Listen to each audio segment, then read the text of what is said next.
નીચે આપેલ સંયોજનોમાં અતિસંયુગ્મન એટલે કે હાઇપર કોન્જ્યુગેશન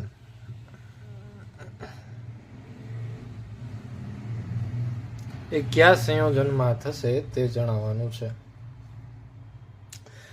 તો હાઇપર કોન્જ્યુગેશન એટલે આપણને ખ્યાલ છે કે ખાલી પી કક્ષક હોય અને એક ભરેલી અથવા તો ઇલેક્ટ્રોન ધરાવતી પી કક્ષકમાં જો બે બાજુમાં આવેલી હોય તો એનું સંયુગ્મન થાય છે.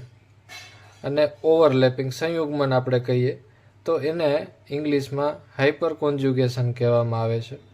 તો એક સીધી અને સાદી એવી શરત આપણે યાદ રાખવાની છે આ પ્રશ્ન સોલ્વ કરવા માટે. તો શરત એ છે કે દ્વિબંધનો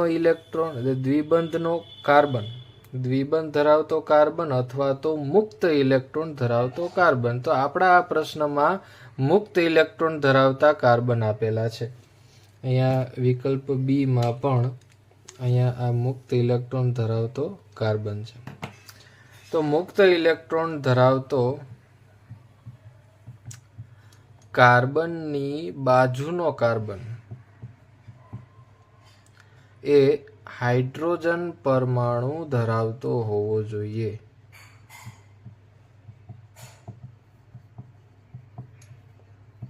બસ આ જ એક નાની શરત તમારે યાદ રાખવાની છે. આવા કોઈ પ્રશ્ન પૂછાય તો કોઈ પણ સ્ટ્રક્ચર માટે આ વસ્તુ યાદ રાખવાની કે ડબલ બોન્ડ પાઈ ઇલેક્ટ્રોન ધરાવતો અથવા તો મુક્ત ઇલેક્ટ્રોન ધરાવતા કાર્બનની બાજુનો જ કાર્બન એ હાઇડ્રોજન પરમાણુ ધરાવતો હોવો જોઈએ.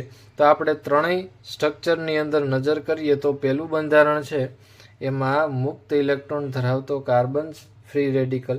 તો એની આ બાજુનો કાર્બન જોઈએ તો એ કાર્બન છે એમાં ક્યાંય હાઇડ્રોજન આવેલો નથી અને આ બાજુનો કાર્બન પણ હાઇડ્રોજન ધરાવતો નથી. એટલે આ સંયોજન છે એ અતિસંયુગ્મન દર્શાવી શકશે નહીં.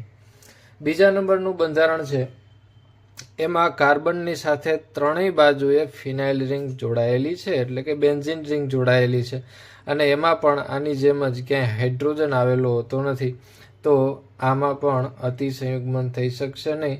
ત્રીજું બંધારણ છે એની અંદર મુક્ત ઇલેક્ટ્રોન ધરાવતો કાર્બન અને એની બાજુનો કાર્બન આ છે જેમાં કાર્બનની સંયોજકતા 1, 2 અને 3 છે. તો ચોથો અહીંયા હાઇડ્રોજન હશે અને આ બાજુ પણ એક હાઇડ્રોજન આવેલો છે. તો બંને બાજુ હાઇડ્રોજન ધરાવે છે. તો આ ત્રીજું બંધારણ છે એમાં હાઇપર કોન્જ્યુગેશન પોસિબલ છે. તો આપણો જવાબ આવશે અહીંયા બંધારણ 3.